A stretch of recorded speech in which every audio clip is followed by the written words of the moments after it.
On page 195, I need to find all intervals where the following functions are concave up and concave down. And when I'm dealing with concavity, this has to do with the second derivative. And then for part 2, I need to find the coordinates of the inflection points. Now the inflection point happens when the second derivative is equal to 0. So for a lot of the problems on page 195, I need to find the first derivative, and then I need to move on and find the second derivative so I can find the intervals of concavity and the inflection points. Alright, so for question number 1, I have a polynomial. So finding the first derivative isn't too bad. I can use the power rule. The 3 would come in front, so this would be 3x squared plus, and then 2 times 6 is 12, so 12x minus 2.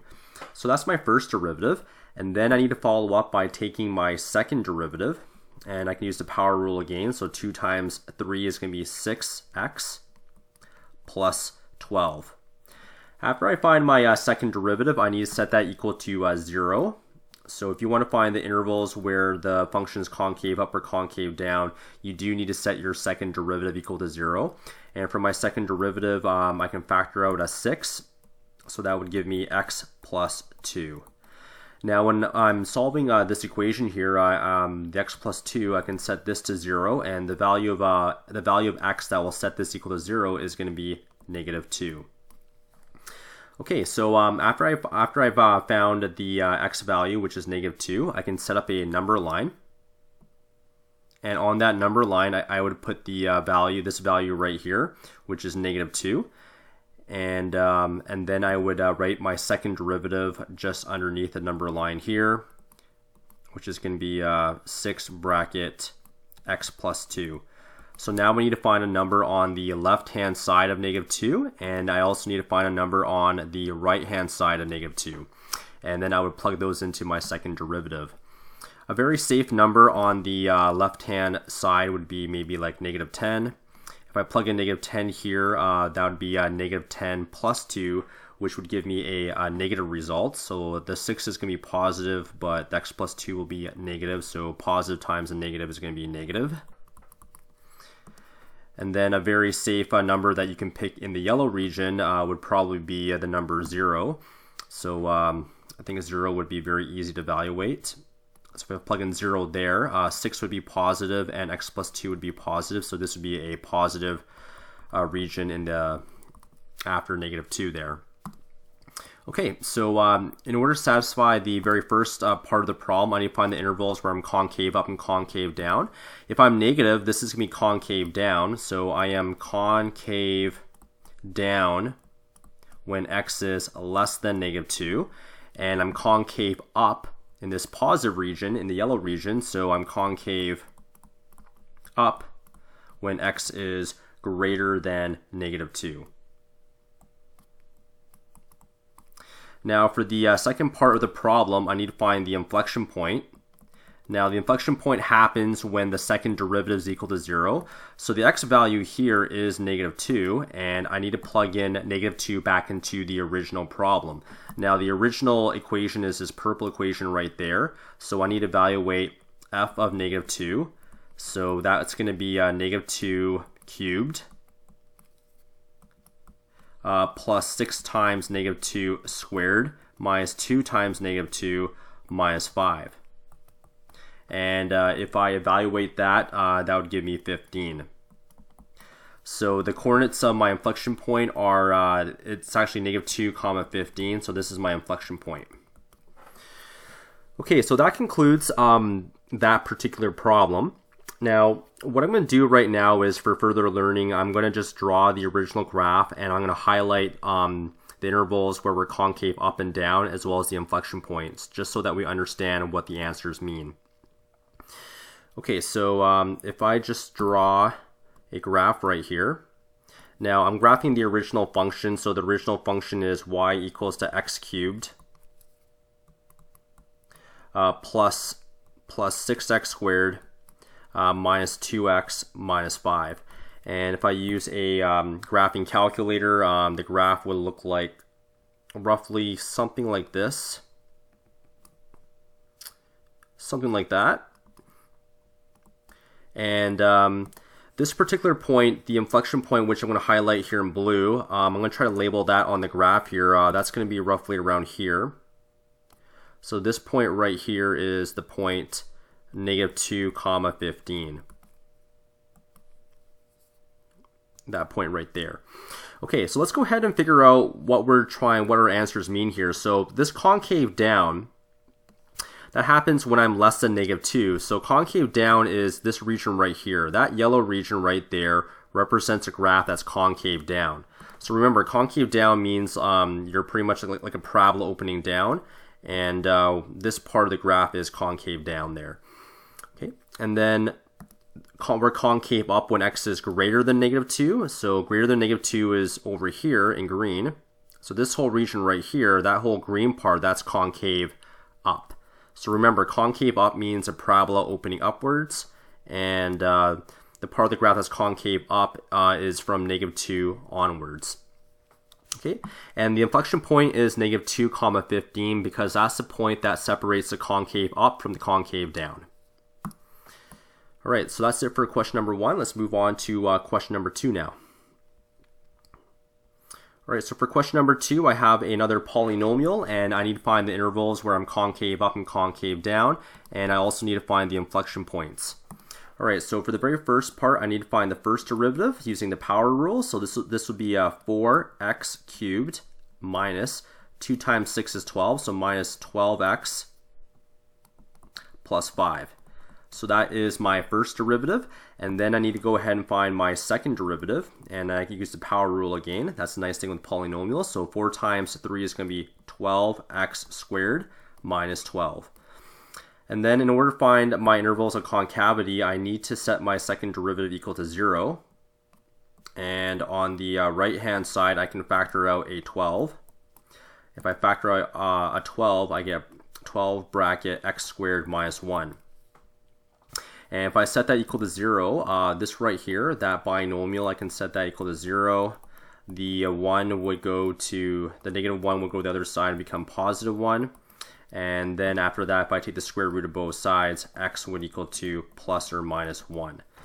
So now that I have two x values where the second derivative is equal to 0, I will have 2 inflection points. So that's something to keep in mind when we're working through this problem here. Okay, so after that, I will draw a number line, and on that number line, I will put the x values where the second derivative was equal to 0. So those values were plus and minus 1. So this would be -1, and this would be plus 1. And my second derivative is equal to 12 bracket on to x squared minus 1. Okay, so for this particular problem, I need to find a number in the blue region, a number in the yellow region, and a number in the green region. Okay, so a very good number that I can pick in the blue region could be -10. And if I plug in -10 over here for x, well, 12 will be positive, and this expression here will be positive as well. So a positive times a positive means the blue region will be positive. Okay, I'm going to erase that. And in the yellow region, a very safe number that I can pick is the number 0. So I can plug in 0 into for x. And if I plug in 0 in for this binomial here, 0 squared minus 1 will give me a negative result. So a negative times a positive will give me a negative result in the yellow region there. Okay, let me erase that. And then finally, let's pick a number in the green region like positive 10. If I plug in positive 10 here, then 10 squared is 100. 100 minus 1 is still going to be positive. So a positive times a positive will mean that the green region is positive. Okay, so this is the number line for my second derivative.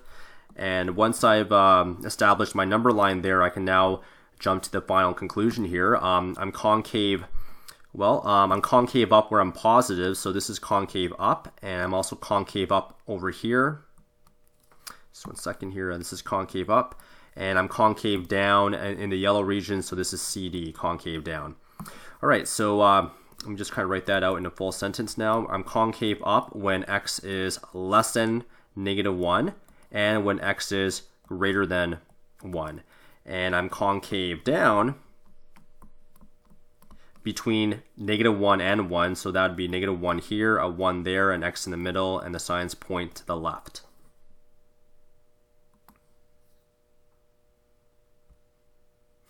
All right, now for the second part, I need to find the inflection points. So for the inflection points, I do need to use the x values where the second derivative is equal to 0, and I plug those x values back into the original problem.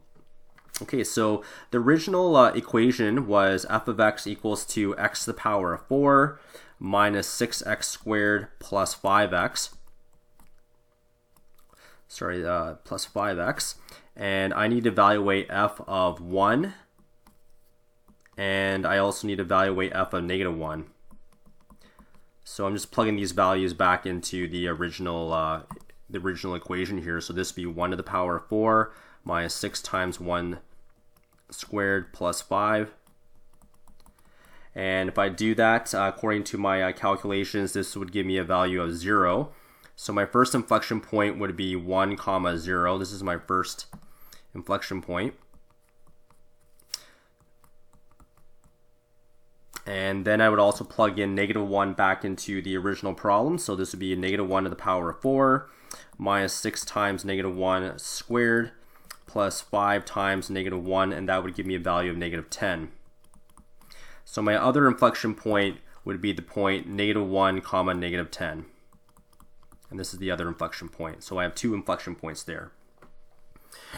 Okay, before I finish off with this particular problem, let me just kind of take the results here and let me just kind of summarize the final problem here. So if I went ahead and if I graphed the original problem, now the original problem is this purple equation right here, and you can just plug that into your graphing calculator just to kind of speed things up.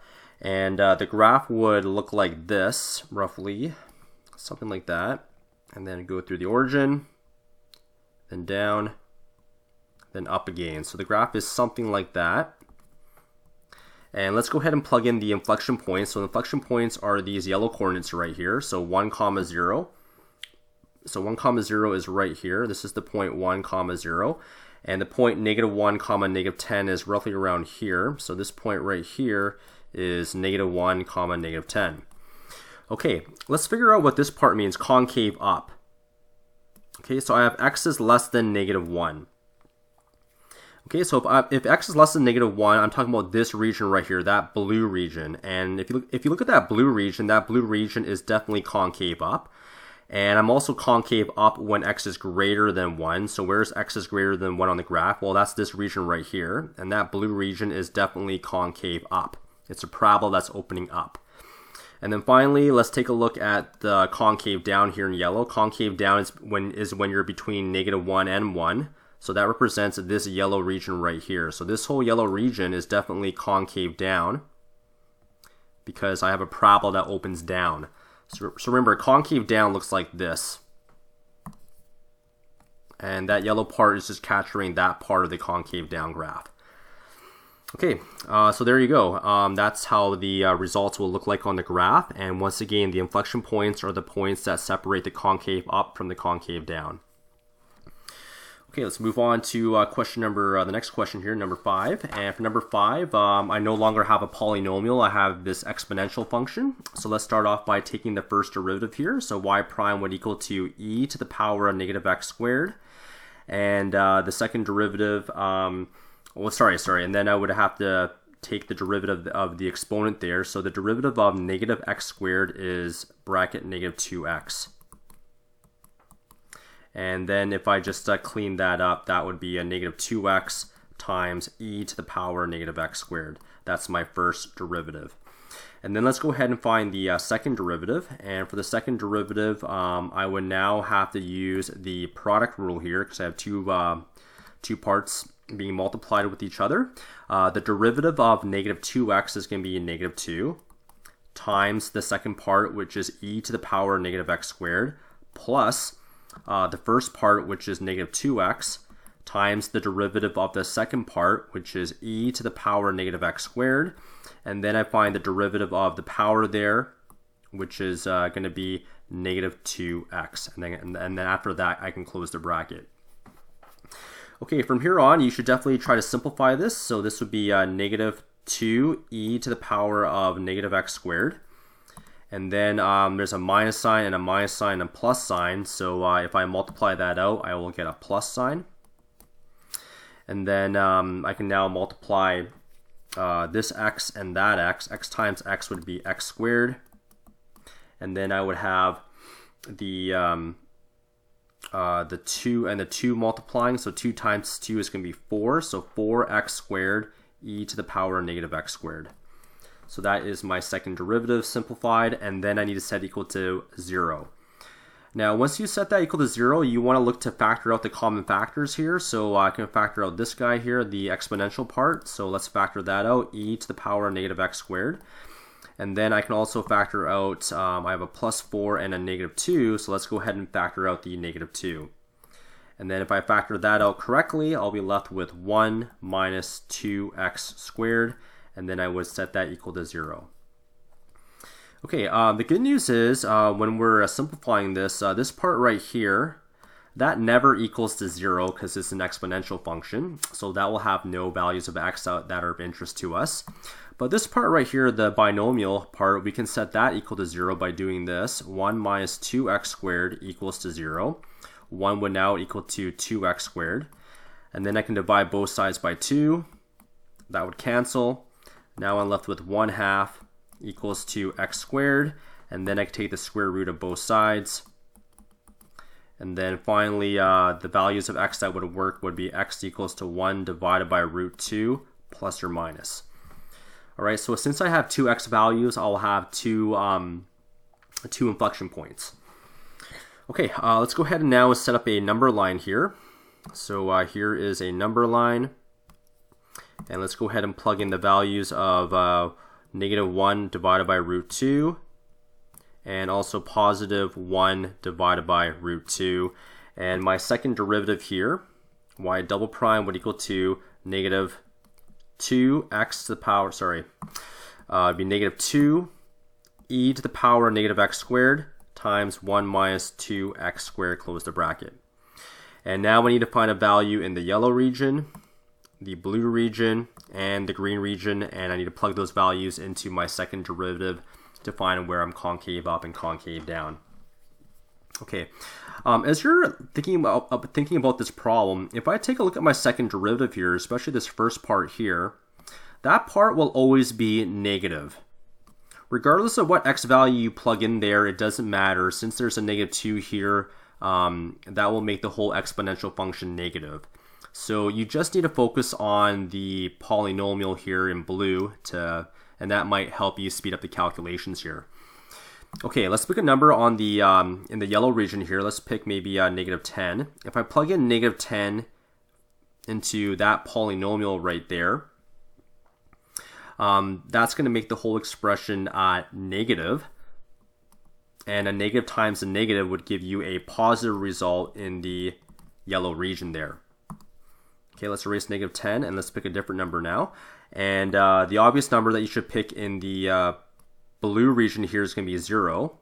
So if I take 0, if I plug it in over here, that's going to make this whole result positive now. And a negative times a positive will make this whole blue region negative. And then finally, let's pick a number in the green region like positive 10. If I plug in positive 10 here, well, this is going to be negative. That's going to turn that whole blue expression to a negative result. So 1 minus a very big number is going to be negative, and a negative times a negative is positive. Okay, let's erase my second derivative here, and now let's summarize my results here. If I'm positive, this means I'm concave up. If I'm negative, this is concave down. And if I'm positive, this is concave up. So I'm concave up when x is less than negative 1 over root 2, and when x is greater than negative 1 over root 2. And I am concave down when x is between negative 1 root 2 and positive 1 over root 2. So x is in the middle, and the signs will point that way. And finally, to finish off this problem, I need to find the inflection points. Now, for the inflection points, basically, if I look at my x values here, there are two x values, and the original problem was y equals to e to the power of negative x squared.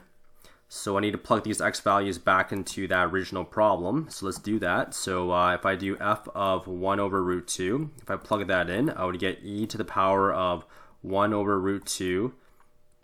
That negative sign is out there. And then I would just square that result there, and that would give me a result of e to the power of negative 1 over 2.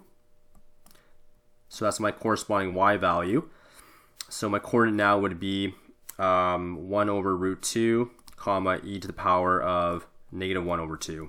So that's my first inflection point. And for my second inflection point, I need to evaluate negative 1 over root 2. And that would be e to the power negative bracket negative 1 over root 2 squared. And that will actually give me the, this 2 would make that thing positive. So I actually get the same result as the first answer there. It's the same result as that. So my final answer here would be negative 1 over root 2, comma, e to the power negative 1 over 2. So those are the coordinates of my inflection point. All right, before I finish off this problem, I think it'd be a very good idea to maybe graph these results and kind of summarize what the results look like. So once again, if I take my original function and if I graph it using a graphing calculator, the graph kind of looks like this. It's a very symmetric bell-shaped type of graph there. It's supposed to be symmetric, and these 2 points here, these green points, they're supposed to be evenly spaced out. And those are the points 1 over root 2, comma, e to the power negative 1/2. And this point right here is negative 1 over root 2, comma, e to the power of negative 1/2. Okay, let's go ahead and look at the intervals where I'm concave down first. So concave down, this yellow region here, that's between negative 1 root 2 and 1 root 2, which is this yellow region right here. So that yellow region there is definitely concave down. Oops. And let's go ahead and look at the intervals where I'm concave up now. I'm concave up when x is less than negative 1 over root 2. So this part right here is concave up, and I'm also concave up right here as well. Now the blue regions, they may look, the blue region sometimes is really difficult to explain why it's concave up, so because it doesn't look like it's concave up on the graph. But remember, concave up looks like this, right? That's concave up.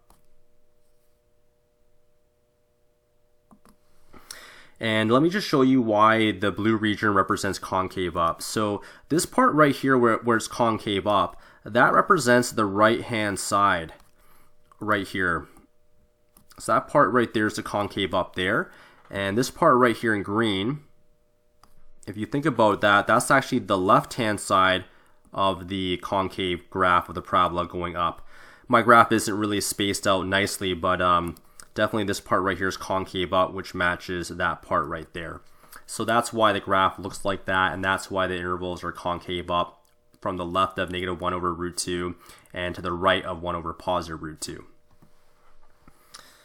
Okay, so that concludes that particular question. I will now move on to the next one, which is question number, which is this guy right here, y equals to x squared times ln x. All right, so let's go ahead and find the first derivative right away using the product rule. So the derivative of x squared is 2x times ln x, plus the first function, which is x squared, times the derivative of the second function, which is 1 over x. And you should definitely go ahead and simplify this. This is 2x ln x plus, well, that and that will cancel out, giving you just a single x. So that's your first derivative. And then you need to go ahead and find your second derivative. And once again, you have to use the product rule, which is 2 times the second function, which is ln x, plus the first function, which is 2x times the derivative of ln x, which is 1 over x. And then can finish off by finding the derivative of x here. The derivative of x there is just 1. And then we can simplify this x and that x will cancel off. And now you're left with 2 ln x plus 2 plus 1. And 2 ln x. And 2 plus 1 is going to be 3. So plus 3. And that's going to be equal to 0.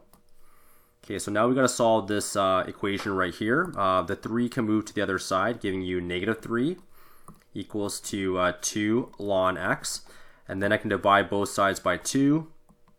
And if I do that, that will cancel off, giving me negative 3 over 2 equals to ln x. And if I want to get rid of this ln part here, I need to raise it to the power of e. And that means I need to raise the other side by e. Those will cancel, giving you just x, and x would equal to e to the power of negative 3 over 2. So this is the x value that makes my second derivative equal to 0. After that, I can create a number line. So let's go ahead and create my number line here. And let's go ahead and plug in this value of x here, which is e to the power of negative 3 over 2.